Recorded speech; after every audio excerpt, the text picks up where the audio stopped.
नहीं नहीं, वो झूठ बोलते हैं। जो लोग ऐसा कहते हैं वो झूठ बोलते हैं। ये गायत्री मंत्र मैंने नहीं बनाया, ना आपने बनाया, ये ईश्वर का बनाया हुआ है। ईश्वर झूठ बोलता है क्या? बोलिए, ईश्वर झूठ बोलता है क्या? ये मंत्र ईश्वर का बनाया हुआ है और वो कहता है तुम अच्छे काम करो, मैं अच्छे काम में प्रेरणा दूंगा, बुरे काम की नहीं, ना प्रेरणा दूंगा। हाँ,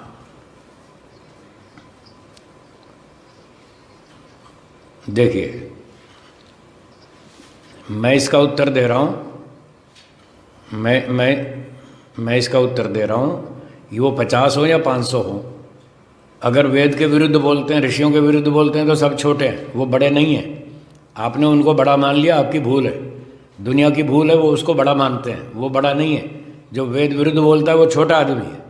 अरे कोई भी समाज हो, ये आर्य समाज को, आर्य समाज का ठप्पा लगाने से आर्य समाजी हो जाता है? आर्य समाजी किसको मानते हैं आप? जो वेद के अनुकूल बात करे वो आर्य समाजी है, जो वेद विरुद्ध बात करे वो काहे का आर्य समाजी? कोई बिल्ला लगाने से आर्य समाजी नहीं होता है, कोई लाल पगड़ी पहन ले तो आर्य समाजी नहीं होता है, कोई लाल टीका लगा ले तो आर्य समाजी नहीं होता है। आर्य समाजी उत्तम आचरण से और वेदानुकूल सिद्धांत से होता है। जब उनका सिद्धांत वेद विरुद्ध है तो काहे का आर्य समाजी? हाँ हाँ जी जी जी जी जी जी, धन्यवाद जी। बोलिए।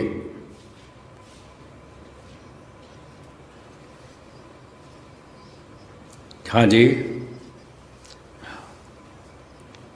हाँ जी,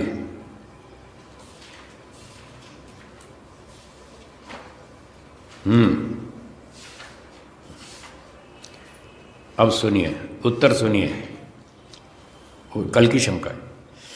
तो इसका उत्तर है, पूर्व पक्षी कह रहा था सब वस्तुएं अनित्य हैं। अनित्य का मतलब नहीं रहेंगी, हमेशा नहीं रहेंगी। हाँ, नाशवान, नाशवान। तो सारी वस्तुएं नाशवान है, ऐसा कह रहा है वो। तो सिद्धांती ने पूछा कि ये जो सारी वस्तुएं नाशवान हैं, इनको नष्ट कौन? हाँ, तो ये कौन सी माता जी ने प्रश्न पूछा था? रचना माता जी आपने पूछा? अच्छा, सुनिए, उत्तर सुनिए। ऐसा है, ये जो अनित्यता है, ये है अनित्य का भाववाचक संज्ञा। जब वस्तु टूट जाएगी, नष्ट हो जाएगी, तो हम कहेंगे ये वस्तु अनित्य है, खत्म हो गई। जब खत्म हो गई तो उसका जो भाववाचक संज्ञा बनेगी उसका नाम है अनित्यता, अनित्यपन। जैसे मनुष्य में मनुष्यता, पशु में पशुता, तो अनित्य का भाव हो गया अनित्यता। तो सिद्धांती कह रहा है कि जब सब वस्तुएं अनित्य हैं, ऐसा आप कह रहे हो, जब ये कह रहे हो सब अनित्य हैं, तो जो अनित्यता है वो तो रहेगी या नहीं रहेगी? ये उसने काउंटर क्वेश्चन किया। बोलिए आप, उसकी तरफ से क्या उत्तर बनेगा? वो क्या मानेगा, अनित्यता रहेगी या नहीं? रहेगी ना। जब अनित्यता रहेगी तो अनित्यता तो नष्ट हुई नहीं, तो एक वस्तु तो नित्य हो गई कम से कम। सारी तो नित्य हो गई, पर अनित्यता तो कम से कम नित्य हो गई ना। कुछ समझ में आया? तो गुण तो नित्य हुआ, गुण तो हुआ ना नित्य, इतना तो समझ में आया। तो उसने तो कहा था सब चीज़ें, वहाँ ऊपर दार्शनिक भाषा में चीज़ का मतलब द्रव्य गुण कर्म तीनों होता है, सिर्फ द्रव्य नहीं होता। तो उसने कहा कम से कम एक अनित्यता गुण तो नित्य हो गया। यदि एक भी नित्य हो गया तो आपकी प्रतिज्ञा झूठ है। आप तो कह रहे थे सब कुछ अनित्य है, कहाँ नित्य है? अनित्यता तो नित्य है। अब आई समझ में? चलो ठीक है, धन्यवाद। हाँ, ये टेक्निकल बातें हैं माता जी, इसमें दार्शनिक भाषा है। तो वर्षों तक जो व्यक्ति अभ्यास करता है दर्शनों का, तो धीरे धीरे उसको डेफिनेशन समझ में आ जाती है कि दर्शन शास्त्र किस अभिप्राय से कौन से शब्द का प्रयोग करता है। तो बार बार पढ़ने से वो समझ में आता है। चलिए अब हम पाठ शुरू करते हैं। एक बार ओम का उच्चारण करेंगे। ओ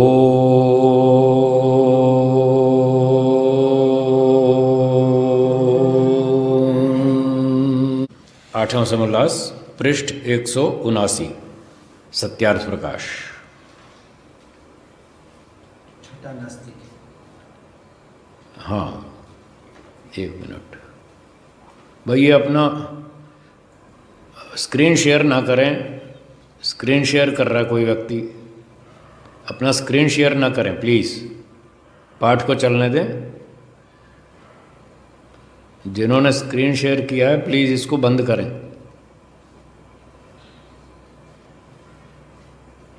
हाँ जी, तो आज छठा नास्तिक का पाठ पढ़ेंगे। छठा नास्तिक कहता है 5 भूतों के नित्य होने से जगत नित्य है। अब ये कहता है कि 5 भूत नित्य हैं, इसलिए जो जगत है वो नित्य है। जगत बनता है 5 भूत से। 5 भूत तो सदा ही रहते हैं। पंचभूत पृथ्वी, जल, अग्नि, वायु, आकाश, ये 5 भूत सदा रहते हैं, इसलिए 5 भूत नित्य हैं। जब वो नित्य हैं तो जगत भी नित्य है, ऐसा वो कह रहा पूर्व पक्षी। जैसे पहले से अब भी है, रहेगा। हाँ ऐसे ही रहेगा। तो उत्तर सिद्धांती देता है। सिद्धांती कहता है ये बात सत्य नहीं है, क्योंकि जिन पदार्थों का उत्पत्ति और विनाश का कारण देखने में आता है, जिन पदार्थों का उत्पत्ति और विनाश का कारण देखने में आता है वे सब नित्य हों तो सब स्थूल जगत तथा शरीर, घट, पट आदि पदार्थों को उत्पन्न और विनष्ट होते देखते ही हैं। अर्थात आपकी बात प्रत्यक्ष प्रमाण के विरुद्ध है। मकान बनता है टूटता है, कार बनती है टूटती है, घड़ा बनता है टूटता है, ग्लास बनता है टूटता है। क्या प्रत्यक्ष प्रमाण में दिखता नहीं कि वस्तुएं अनित्य हैं? अगर पंचभूत नित्य होते तो जगत भी नित्य होना चाहिए, पर जगत के पदार्थ टूटते फूटते हैं। रोज़ हम देखते हैं घर में कांच के बर्तन टूटते रहते हैं, खिड़की का शीशा तोड़ देते हैं बच्चे, बॉल मार के पत्थर मार के तोड़ देते हैं। तो इसलिए आपकी बात झूठ है, क्योंकि ये प्रत्यक्ष प्रमाण के विरुद्ध है। क्योंकि इन पदार्थों की उत्पत्ति का कारण भी नज़र आता है। फैक्ट्रियाँ लगी हैं, कारखाने लगे हैं जहाँ पर वस्तुओं का उत्पादन हो रहा है, मशीनें हैं, टूल्स हैं, सब कुछ हैं। हलवाई को देखो, वो चीज़ें जोड़ जोड़ कर आटा, चीनी, घी, मैदा, सूजी जोड़ के मिठाई बना रहा है, उत्पत्ति हो रही है। उत्पत्ति का कारण अवयवों का संयोग। वस्त्र की उत्पत्ति तंतुओं के संयोग से होती है, मकान की उत्पत्ति ईंट पत्थर के संयोग से होती है। तो संयोग उसका कारण है उत्पत्ति का। उत्पत्ति भी दिख रही है, उत्पत्ति का कारण भी दिख रहा है, फिर तुम कैसे कह रहे हो कि नित्य है? अच्छा, विनाश भी दिख रहा है और विनाश का कारण भी दिख रहा है। खिड़की का शीशा है, बच्चे ने पत्थर उठाया तोड़ दिया शीशा, ये पत्थर मारना कारण है और शीशा टूटना वो विनाश है। तो शीशे का विनाश भी दिख रहा है, उसके विनाश का कारण भी दिख रहा है, सब कुछ तो दिख रहा है। फिर झूठ क्यों बोलते हो कि जगत नित्य है या पंचभूत नित्य है? इसलिए तुम्हारा कहना गलत है। तो अब ये जो आगे लिखा है स्थूल जगत और शरीर, ये सब अनित्य है। घट, पट, पट माने वस्त्र, घट का मतलब घड़ा, तो घड़ा, वस्त्र आदि सब मकान आदि पदार्थ उत्पन्न और नष्ट होते हम देखते ही हैं। इससे अर्थात इस कारण से, इसलिए कार्य को नित्य नहीं मान सकते। आपकी बात झूठ है, कार्य वस्तु नित्य कभी नहीं होती। जगत तो कार्य जगत है, कार्य रूप है, पंचमहाभूत से बना है, इसलिए अनित्य है।